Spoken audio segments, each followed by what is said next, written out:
तो जय जगन्नाथ समस्त को नमस्कार। गोटे नुआ वीडियो को आपण मानक स्वागत करछि। तो वीडियो स्टार्ट करिया पूर्व आपण मानक कहबी जदि चैनल नुआ अछन ताल चैनल टी को सब्सक्राइब करंतु, वीडियो को लाइक करंतु आ सांगन पाउ शेयर करंतु जेमिति कि मु जत्ते भी वीडियो अपलोड करबी आपण मानक पाउ सर्वप्रथम आस परिबो।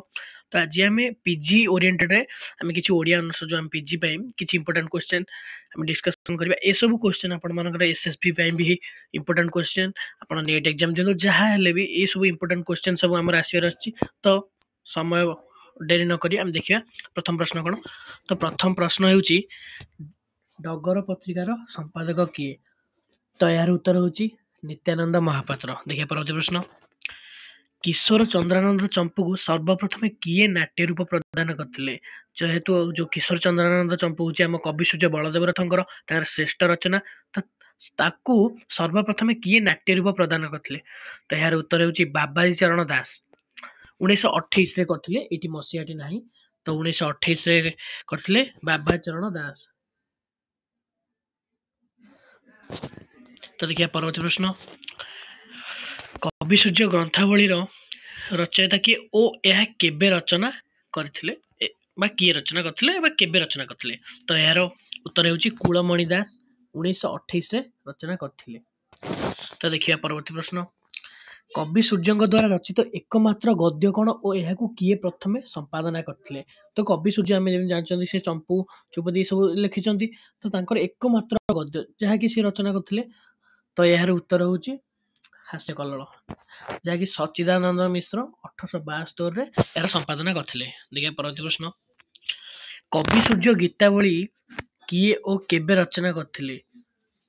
तो यार उत्तर हेउची कालीचरण पट्टनायक 1968 रे रचना करथिले। सेइथिरे हमर कवि सूर्य जो हमर बलदेव रथंकर सब रचना मान सब रहिछि, एहाकू कालीचरण पट्टनायक 1968 रे रचना करथिले। तो देखिए परवर्ती प्रश्न, बलदेव रथंक मृत्यु केबे ओ केउ कारण होइछि? जो ये क्वेश्चन देखिए बलदेव रथंक मृत्यु, तो ब्रह्मपुर ठा जेतेबेले से अवस्थान करथिले बसंत रोग रे से अक्षय तृतीया दिन मृत्युवरण करथिले। जेतेबेले से हमर ब्रह्मपुर ठारे अवस्थान करथिले बसंत रोग रे अक्षय तृतीया दिन से मृत्युवरण करथिले। देखिए परवर्ती प्रश्न, भीम भोई को किए कवि सम्राट आख्या देछन? एटी क्वेश्चन आउ टिके कहबी, भीम भोई को जो भीम भोई होचन हम महिमा धर्म प्रचारक जो संथ साहित्यर श्रेष्ठ माने श्रेष्ठ रचयिता, भीम भोई को संथ साहित्यर तथा महिमा धर्मर कवि सम्राट रूपे किए आख्या करछन बा किए आख्या देछन? से होचंती मायाधर मानसिंह। मायाधर मानसिंह। तो देखिए परवर्ती प्रश्न, कवि सम्राट उपेंद्र भंज को किए और केउ उपाधि प्रदान सब करछन? देखंतु कवि सम्राट जेहेतु हमर रीति युगर श्रेष्ठ बिंधाणी होचंती कवि सम्राट उपेंद्र भंज, तांकू किए केउ उपाधि प्रदान करछंती? तो देखिए तांकू कवि सम्राट रूपे जगवंत सिंह तांकू देइचंती उपाधि। वीरवर उपाधि देइचंती नयागढ़ राजा, मंगराज उपाधि देइचंती खोर्धार राजा, आ शब्दर जादूकरी विजय कुमार। एटी टाइटल टा मुझे डाउट अछि, तो यदि आपण मन जानथिबे त कमेंट रे मेसेज करबे। तो शब्दर जादूकरी विजय कुमार देइचंती। देखिए परवर्ती प्रश्न, कविवर राधानाथ राय को सर्वप्रथमे कविवर आख्या किए देथिले? हम जानछन कविवर हमर आम देखिए जो क्वेश्चन यही बड़ी सब इंपोर्टेंट सब क्वेश्चन आसो कि कविवर को किए आख्या देथिले, कि हमर फकीरमोहन को किए सरस्वती उपाधि देथिले, ये सब क्वेश्चन। तो ये जो क्वेश्चन टी कविवर राधानाथ राय को किए सर्वप्रथमे कविवर आख्या देथिले? से होचन फकीरमोहन सेनापति। ताको फकीरमोहन सेनापति व्यासकवि फकीरमोहन सेनापति ताको प्रथमे कविवर आख्या देथिले। देखिए परवर्ती प्रश्न, रामशंकर राय को प्रथम उपन्यासिक आख्या किए देथिले?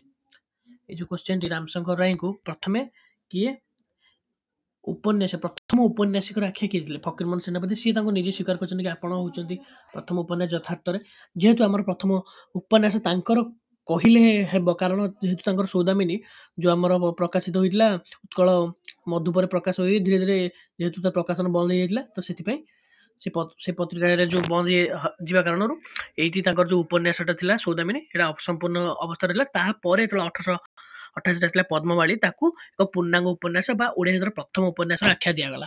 किंतु एमिति देखिया गले रामशंकर रायकर सौदामिनी प्रथम उपन्यास, जहाँ कि तेणु जेहेतु माने एटा असंपूर्ण रही, तो हमर जो पद्मवाणी जो हमर पद्मवाणी को प्रथम उपन्यास भाव आलोचना करा जायछि ओडिया प्रथम उपन्यास भाव। देखिए परवर्ती प्रश्न, कालीचरण पट्टनायक डाकमुंशी छाया केउ नाटक रचना करछन? डाकमुंशी जो हमर ଡାକମୁନ୍ସି ହେଉଛି ଫକୀରମୋହନ ସେନାପତିଙ୍କର ଏକ ଗଳ୍ପ।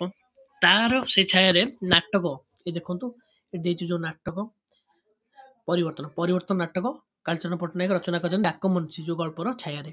ଦେଖିବା ପରବର୍ତ୍ତୀ ପ୍ରଶ୍ନ। ସଂସ୍କୃତ ମହାଭାରତର କେତୋଟି ପର୍ବକୁ ଫକୀରମୋହନ ସେନାପତି ଅନୁବାଦ କରିଛନ୍ତି? ତ 4 ପର୍ବକୁ, କିନ୍ତୁ ଏହା ଭିତରୁ ମୁଁ କେବଳ ମଧ୍ୟପର୍ବଟି ଲେଖିଛି, ଆଉ 3ଟି ମୋର ଟିକେ ଡାଉଟ୍ ଥିଲା ତ ମୁଁ ଲେଖି ନାହିଁ।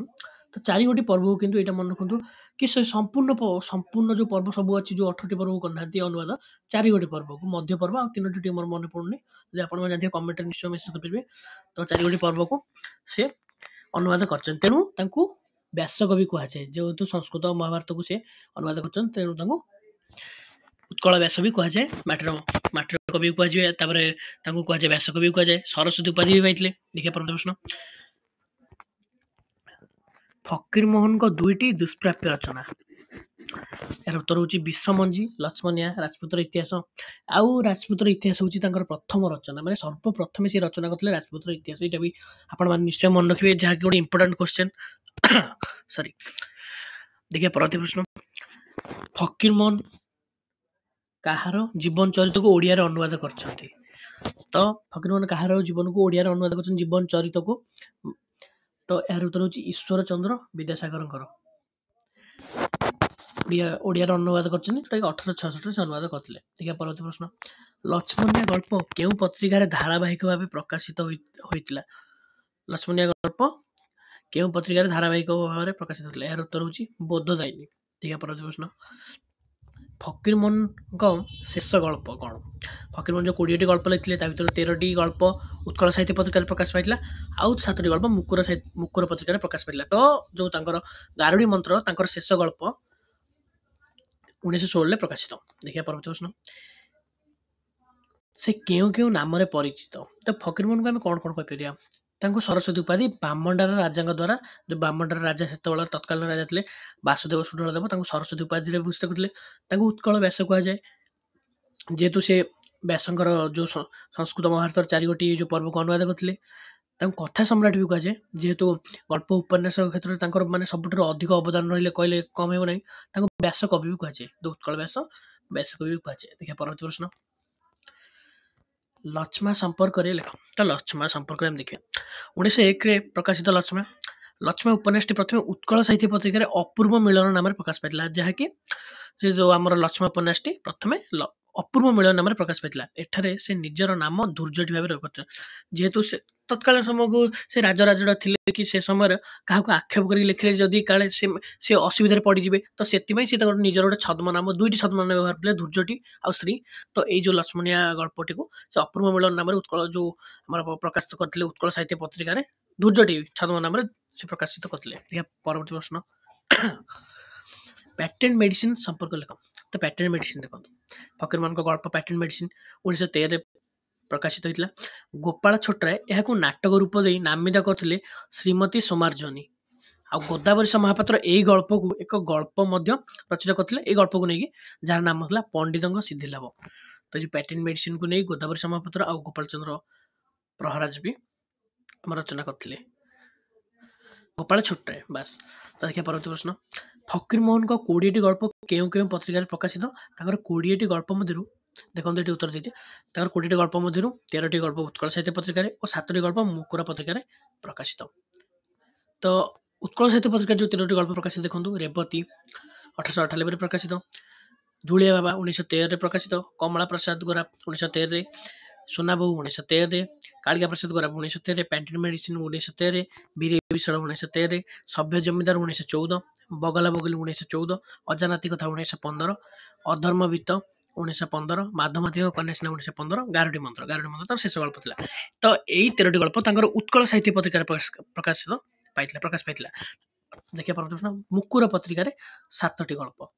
ତ ମୁକୁର ପତ୍ରିକା ଯୋଉ 7ଟି ଗଳ୍ପ ଥିଲା ଦେଖନ୍ତୁ, ମୁଁ ନାମୁନି 1907ରେ ପ୍ରକାଶିତ, ବାଲେଶ୍ୱରୀ ରାଜଧାନୀ 1907ରେ, ବାଲେଶ୍ୱରୀ ପଙ୍ଗାଲୁଣ 1907ରେ, ପୁନର୍ମୂଷିକ ଭାବ 1909ରେ, ଡାକମୁନ୍ସି 1912, ରାଣ୍ଡିପୁଅ ଅନନ୍ତା 1913, ପାଠୋଇ ବହି 1915। ତ ଏଇ ତାଙ୍କର ସମୁଦାୟ 20ଟି ଗଳ୍ପ ଥିଲା। ଲକ୍ଷ୍ମଣିଆ ତାଙ୍କର ଗୋଟେ ଦୁଷ୍ପ୍ରାପ୍ୟ ଗଳ୍ପ। ତ ଏଇ ଯୋଉ 20ଟି ଗଳ୍ପ ତାଙ୍କର ପ୍ରକାଶ ହୋଇଥିଲା, ତାର 13ଟି ଗଳ୍ପ ଉତ୍କଳ ସାହିତ୍ୟ ପତ୍ରିକାରେ ଏବଂ 7ଟି ଗଳ୍ପ ମୁକୁର ପ୍ରକାଶ ପାଇଥିଲା। ଦେଖିବା ପରବର୍ତ୍ତୀ ପ୍ରଶ୍ନ।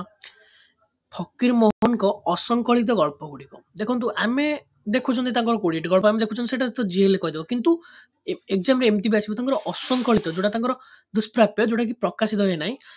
ତ ସେଇ ଗଳ୍ପ ଗୁଡ଼ିକ କଣ? ତାଙ୍କର ଦେଖନ୍ତୁ କବିତ୍ୱ ବିସର୍ଜନ, ବିଷମଞ୍ଜି, କୁଳକୁନ୍ତଳା, ମଠର ସମ୍ବାଦ, ଲକ୍ଷ୍ମଣିଆ, ଅନାଥିନୀ। ତ ଯୋଉ ମଠର ସମ୍ବାଦ ଓ ଅନାଥିନୀ ଯୋଉ ଶ୍ରୀ ଛଦ୍ମ ନାମରେ ରଚିତ ହୋଇଥିଲା। ମାନେ ସେ ଶ୍ରୀ ଛଦ୍ମ ନାମରେ ଏ ଜାଗାକୁ ପ୍ରକାଶ ମାନେ ଆରମ୍ଭ କରିଥିଲେ ଯୋଉଟା ଆମର ପ୍ରକାଶ କରୁଥିଲା ଅପ୍ରକାଶିତ ସବୁ ରହିଛି ଅସଂକଳିତ ହେବାର ରହିଛି। ଯୋଉ ପତ୍ରିକାରେ ବି ପ୍ରକାଶ ପାଉଥିଲା ପରେ ବନ୍ଦ ହେଇଯାଇଥିଲା।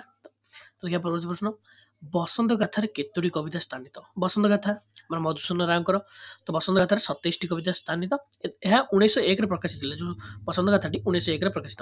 ପରବର୍ତ୍ତୀ ପ୍ରଶ୍ନ କିଶୋର ଚନ୍ଦ୍ରାନନ୍ଦ ଚମ୍ପୁକୁ କାଳୀଚରଣ ପଟ୍ଟନାୟକ ନାଟ୍ୟ ରୂପ ଦେଇଥିଲେ। କେବେ ନାଟ୍ୟ ରୂପ ଦେଇଥିଲେ? ତ ଏହାର ଉତ୍ତର ହେଉଛି 1932।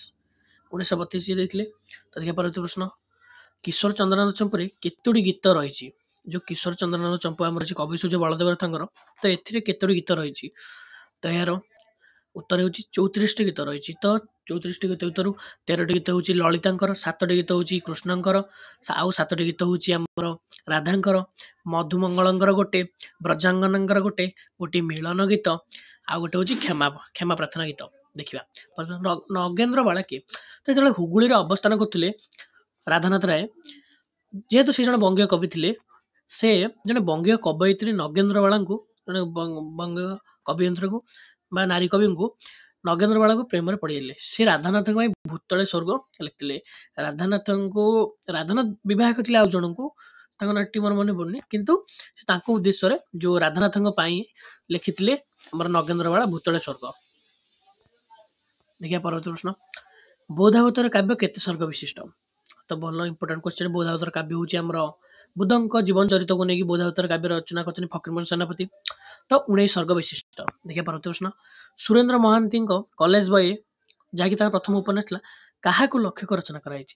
ତ ତାଙ୍କର ବନ୍ଧୁ ନରେନ୍ଦ୍ର ମହାପାତ୍ରଙ୍କ କଲେଜ ଗାର୍ଲ ଉପନ୍ୟାସ ସାହିତ୍ୟ। ଦେଖନ୍ତୁ ତାଙ୍କର ସେ ଯେତେବେଳେ ପଢୁଥିଲେ ରେଭେନ୍ସାରେ, ତ ସିଏ ତାଙ୍କର ଯିଏ ବନ୍ଧୁ ଥିଲେ ନରେନ୍ଦ୍ର ମହାପାତ୍ର, ସିଏ କଲେଜ ଗାର୍ଲ ଲେଖିଥିଲେ। ତ ସାଙ୍ଗମାନେ ତାଙ୍କୁ କହିଥିଲେ କି ସିଏ ତ କଲେଜ ଗାର୍ଲ ଲେଖିଲେ, ତମେ ତାଙ୍କୁ ନେଇକି ସେଇ ତା ଅରେ ମାନେ ସେଇଟାକୁ ଲକ୍ଷ୍ୟ କରିକି କଲେଜ ବୟ ଲେଖନ୍ତୁ।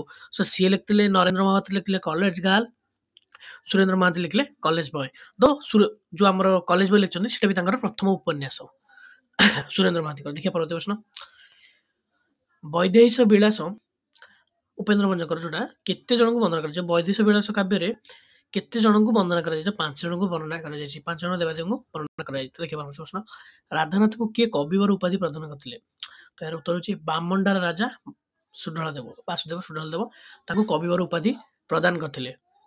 ଦେଖିବା ପରବର୍ତ୍ତୀ ପ୍ରଶ୍ନ ଜନ୍ ବିମ୍ସଙ୍କ ପରାମର୍ଶରେ କେଦାର ଗୌରୀ କାବ୍ୟ ରଚନା କରିଥିଲେ ରାଧାନାଥ ରାୟ। ଦେଖିବେ ଏବେ ସବୁ କ୍ୱେଶ୍ଚନ ଗଲା, ଏବେ ସବୁ ଡାଇରେକ୍ଟ ସବୁ ଆନ୍ସର ଦେଖିବା। ଜନ୍ ବିମ୍ସଙ୍କ ପରାମର୍ଶରେ କେଦାର ଗୌରୀ କାବ୍ୟ ରଚନା କରିଥିଲେ ରାଧାନାଥ ରାୟ। ଭୂଦେବ ମୁଖୋପାଧ୍ୟାୟଙ୍କ ପରାମର୍ଶରେ କବିତାବଳୀ ପ୍ରଥମେ ଲେଖିଥିଲେ ଓଡ଼ିଆରେ। ଭୂଦେବ ମୁଖୋପାଧ୍ୟାୟଙ୍କ ପରାମର୍ଶରେ ରାଧାନାଥ ରାୟ ପ୍ରଥମ କବିତା ଲେଖିଥିଲେ।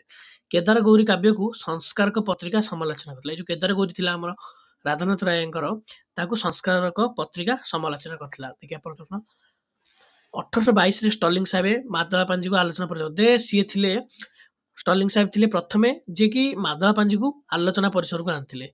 ମାଦଳା ପାଞ୍ଜିକୁ ପୂର୍ଣ୍ଣାଙ୍ଗ କରି ସମ୍ପାଦନା କରିଥିଲେ ଆର୍ତ୍ତବଲ୍ଲଭ ମହାନ୍ତି। ସେ ପ୍ରଥମେ ଏହାକୁ 1940ରେ ସଂକଳିତ କରିଥିଲେ। ପ୍ରଥମେ ତାକୁ ପୂର୍ଣ୍ଣାଙ୍ଗ ଭାବରେ ସମ୍ପାଦନା କରି ପ୍ରକାଶ କରିଥିଲେ ଆର୍ତ୍ତବଲ୍ଲଭ ମହାନ୍ତି। ହେଲା, ଦେଖିବା ପରବର୍ତ୍ତୀ ପ୍ରଶ୍ନ କବି ଦୁର୍ଣ୍ଣକୃଷ୍ଣ ଦାସ ମିଶ୍ରିଆ ରସ ବିନୋଦରେ ନିଜର ସବୁ କଥା ଆଉ ସବୁ କୃତି ଲେଖିଛନ୍ତି।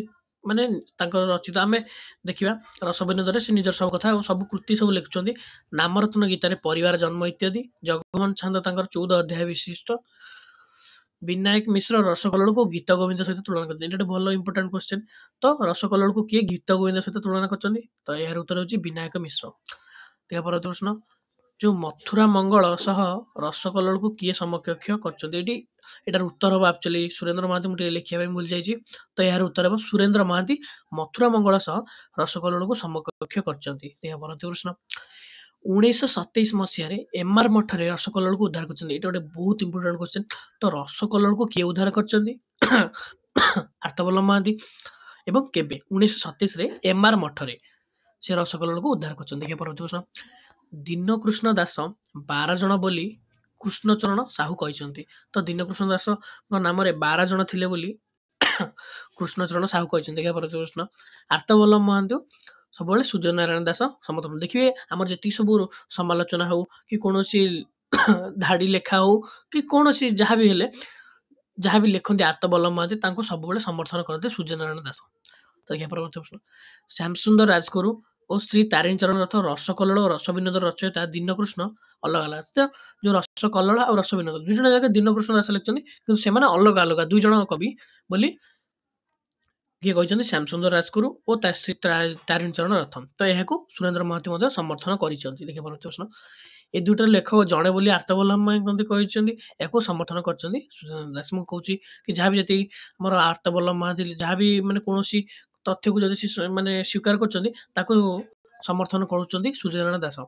ଆଉ ଗୋଟେ ଦେଖିବା, କଲ୍ଲୋଳେ ପଦ ଲାଳିତମ୍, ଏଇ ପଦଟି ମୃତ୍ୟୁଞ୍ଜୟ ରଥ କହିଛନ୍ତି। ତ କଲ୍ଲୋଳେ ପଦ ଲାଳିତମ୍ ଏଇ ରଥ ଏଇ ପଂକ୍ତି ବା ପଦଟି ମୃତ୍ୟୁଞ୍ଜୟ ରଥ କହିଛନ୍ତି। ଆଉ ଗୋଟେ ଦେଖିବା, ରାମଶଙ୍କର ରାୟ କୋଠପଦା ରଙ୍ଗମଞ୍ଚ ସହିତ ସମ୍ପର୍କ ରହିଛି। ସେ 14 ନାଟକ ଲେଖିଛନ୍ତି ଯାହା 4 ଭାଗରେ ବିଭକ୍ତ। ରାମଶଙ୍କର ରାୟଙ୍କର କୋଠପଦା ରଙ୍ଗମଞ୍ଚ ସହିତ ସମ୍ପର୍କ ରହିଛି ଏବଂ ସେ 14 ନାଟକ ଲେଖିଛନ୍ତି।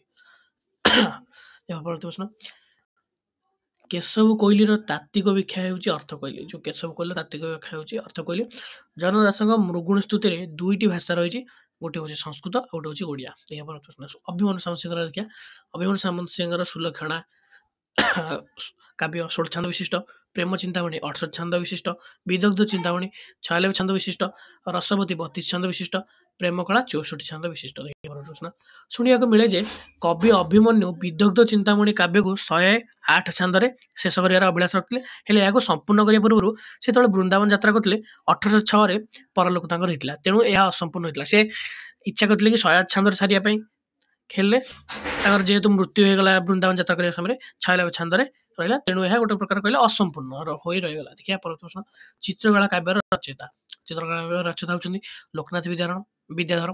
ଦେଖିବା ପରବର୍ତ୍ତୀ ପ୍ରଶ୍ନ, ବିଚିତ୍ର ରାମାୟଣର ରଚୟିତା ହେଉଛନ୍ତି ବିଶ୍ୱନାଥ ଖୁଣ୍ଡିଆ, ସୁଚିତ୍ର ରାମାୟଣର ରଚୟିତା ହେଉଛନ୍ତି ବନମାଳୀ ଦାସ। ଦେଖିବା ପରବର୍ତ୍ତୀ ପ୍ରଶ୍ନ, ରାସ ପଞ୍ଚାଦେଇ ଭାଗବତର ଦଶମ ସ୍କନ୍ଧରୁ ଆସିଛି, ଏଥିରେ 5ଟି ଅଧ୍ୟାୟ ଅଛି। ତ ରାସ ପଞ୍ଚାଦେଇ ଯୋଉ ଆମର ଭାଗବତ ଅଛି, ଓଡ଼ିଆ ଭାଗବତର ଦଶମ ସ୍କନ୍ଧରୁ ଆସିଛି ଏବଂ ଏଥିରେ 5ଟି ଅଧ୍ୟାୟ ରହିଛି। 5ଟି ଅଧ୍ୟାୟ 30ରୁ ଯୋଉ 34 ପର୍ଯ୍ୟନ୍ତ ରହିଛି। ତ କିନ୍ତୁ ସଂସ୍କୃତରେ ଆମେ ଦେଖିଲେ ସଂସ୍କୃତରେ 30ରୁ 34 ନୁହେଁ, ସଂସ୍କୃତରେ 29ରୁ 33, 29, 30, 31, 32, 33, ହେଲେ ଏଠି 30, 31, 32, 33, 34। ସଂସ୍କୃତ ଭାଗବତରେ 29ରୁ 33, ଓଡ଼ିଆ ଭାଗବତରେ 30ରୁ 34 ରାସ ପଞ୍ଚାଦେଇ ରହିଛି, ଏଇ ଉପାଖ୍ୟାନଟି ରହିଛି। ଦେଖିବା, ଗୋପୀନାଥ କାହାକୁ କୁହାଯାଏ? ଯୋଉଠି କୃଷ୍ଣଙ୍କ ସହିତ ରାଧା ନଥାଏ, ଗୋପୀମାନେ ତାଙ୍କ ସହିତ ଥାନ୍ତି, ସେଠି ଶ୍ରୀକୃଷ୍ଣଙ୍କୁ ଗୋପୀନାଥ କୁହାଯାଏ। ସେଠି ରାଧା ନଥିବେ, କେବଳ ଗୋପୀମାନଙ୍କ ଗଣରେ ଥିବେ ଶ୍ରୀକୃଷ୍ଣ, ତାଙ୍କୁ ଗୋପୀନାଥ କୁହାଯାଏ। ଦେଖିବା, ଅଷ୍ଟାଦଶ ପୁରାଣକୁ 3 ଭାଗରେ ବିଭକ୍ତ କରାଯାଇଛି। ଯୋଉ ଆମର ଅଷ୍ଟାଦଶ ପୁରାଣ ଅଛି ଓଡ଼ିଆରେ, ସରି ସଂସ୍କୃତ ବି ଅଛି, ଯୋଉଟା ଅଷ୍ଟାଦଶ ପୁରାଣକୁ 3 ଭାଗରେ ବିଭକ୍ତ କରାଯାଇଛି। ତ ଏହାର ଭିତରୁ 3 ଭାଗ ହେଉଛି ତାମସିକ, ସାତ୍ଵିକ, ରାଜସିକ। ତାମସିକରେ ଶିବ ପୁରାଣ, କୁର୍ମ ପୁରାଣ, ମତ୍ସ୍ୟ ପୁରାଣ, ଲିଙ୍ଗ ପୁରାଣ, ଅଗ୍ନି ପୁରାଣ, ସ୍କନ୍ଦ ପୁରାଣ। ସାତ୍ଵିକରେ ବିଷ୍ଣୁ ପୁରାଣ, ପଦ୍ମ ପୁରାଣ, ଗରୁଡ଼ ପୁରାଣ, ନାରଦ ପୁରାଣ, ବରାହ ପୁରାଣ, ଭାଗବତ ପୁରାଣ। ରାଜସିକରେ ବ୍ରହ୍ମାଣ୍ଡ ପୁରାଣ, ବ୍ରହ୍ମ ବୈବର୍ତ ପୁରାଣ, ବ୍ରହ୍ମ ପୁରାଣ, ବାମନ ପୁରାଣ, ମାର୍କଣ୍ଡେୟ ପୁରାଣ, ଭବିଷ୍ୟ ପୁରାଣ। ଦେଖିପାରନ୍ତି। ତ 1762 ଖ୍ରୀଷ୍ଟାବ୍ଦରେ ସେ ନୃସିଂହ ପୁରାଣ ଲେଖିବା ଆରମ୍ଭ କରିଥିଲେ। ଏହି ବିରାଟ ପୁରାଣଟି 7ଟି ଭାଗରେ ବିଭକ୍ତ ଓ ପ୍ରତ୍ୟେକ ଭାଗର ନାମ ରତ୍ନାକର ବା ରତ୍ନସାଗର। ଦେଖିବା, ହଁ, ତାର ଯୋଉ ପ୍ରତିଟି ଅଛି ଆମର ଯୋଉ ପୁରାଣ, ଯେମିତି ଆମେ ସର୍ଗ କହୁଛନ୍ତି, ପର୍ବ କହୁଛନ୍ତି, ତ ତାଙ୍କ ଯୋଉ ଥିଲା ପ୍ରତ୍ୟେକଟି ପୁରାଣଟି 7ଟି ଭାଗରେ ବିଭକ୍ତ, ପ୍ରତ୍ୟେକ ଭାଗର ନାମ ରତ୍ନାକର ବା ସାଗର କୁହାଯାଏ। ଅଚ୍ୟୁତାନନ୍ଦ ଦାସଙ୍କ ବ୍ରହ୍ମସାଙ୍କୁଳୀୟ ଅଧ୍ୟାୟ 13 ଭାଗରେ ବିଭକ୍ତ, ପ୍ରତ୍ୟେକ ଭାଗକୁ କଳ୍ପ ନାମରେ କରନ୍ତି। ଯେମିତି ଆମର ମହାଭାରତର 18ଟି ପର୍ବ, ଏଟା ସେମିତି ପର୍ବକୁ ଏଠି ଆମର ପର୍ବ କହିଲେ ସେଠି ଅଧ୍ୟାୟଟା ତାର ଏଠି ସେଠି ଅଧ୍ୟାୟ ଗୁଡ଼ିକୁ ପର୍ବ କୁହାଯାଏ, ଏଠି ଅଧ୍ୟାୟକୁ କଳ୍ପ କୁହାଯାଏ। ପରବର୍ତ୍ତୀ ପ୍ରଶ୍ନ,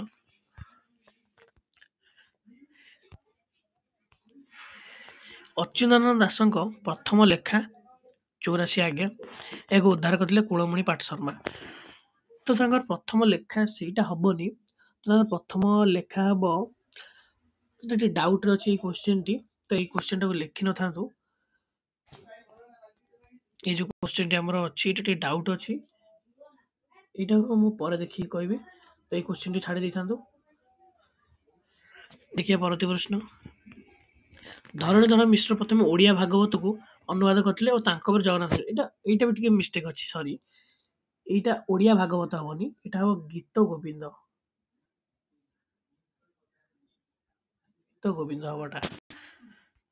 ଗୀତ ଗୋବିନ୍ଦ ହେବ, ତାହାକୁ ତାଙ୍କ ପରେ ଜଗନ୍ନାଥ ଦାସ ଏହାକୁ ଗଦ୍ୟ ଆକାରରେ ଲେଖିଥିଲେ ଏବଂ ତାଙ୍କ ପରେ ଉଦ୍ଧବ ଦାସ ଏହାକୁ ଅନୁବାଦ କରିଥିଲେ ନବାକ୍ଷରୀ ଛାନ୍ଦରେ। ତ ଉଦ୍ଧବ ଦାସ ହେଉଛନ୍ତି ଜଗନ୍ନାଥ ମିଶ୍ରଙ୍କର ଶିଷ୍ୟ। ତ ମୁନିଦତ୍ତଙ୍କ ମତରେ ଲୁଇପା ହେଉଛନ୍ତି ପ୍ରଥମ ସିଦ୍ଧାଚାର୍ଯ୍ୟ। ତ ମୁନିଦତ୍ତଙ୍କ ମତରେ ଲୁଇପା ହେଉଛନ୍ତି ପ୍ରଥମ ସିଦ୍ଧାଚାର୍ଯ୍ୟ। ଚର୍ଯ୍ୟା ଗୀତିକାର ଅଧିକାଂଶ ଗୀତ ପଟ୍ଟମଞ୍ଜର ରାଗରେ ରଚିତ। ଚର୍ଯ୍ୟା ଗୀତରେ ସବୁ ଆମର ଯୋଉ ସବୁ ଗୀତ ରହିଛି ସବୁ ଗୀତିକା ଅଧିକାଂଶ ଗୀତ ପଟ୍ଟମଞ୍ଜରୀ ରାଗରେ ରଚିତ। ତ ଫାଇନାଲି ଭିଡ଼ିଓଟି ସରିଯାଇଛି। କିଛି ଇମ୍ପୋର୍ଟାଣ୍ଟ କ୍ୱେଶ୍ଚିନ୍ ନେଇ ଆପଣଙ୍କ ପାଖକୁ ଆସିଥିଲି। ତ ଯୋଉଟା ବି ମିଷ୍ଟେକ୍ ରହୁଛି ଆପଣ ଟିକେ ଦେଖିଦେବେ। ଯଦି ସଠିକ୍ ଉତ୍ତର ଆପଣ ଜାଣିବେ ତାହେଲେ କମେଣ୍ଟ ସେକ୍ସନରେ ଜଣେଇବେ। ତ ନୂଆ ଭିଡ଼ିଓ ପର୍ଯ୍ୟନ୍ତ ରହିଲି।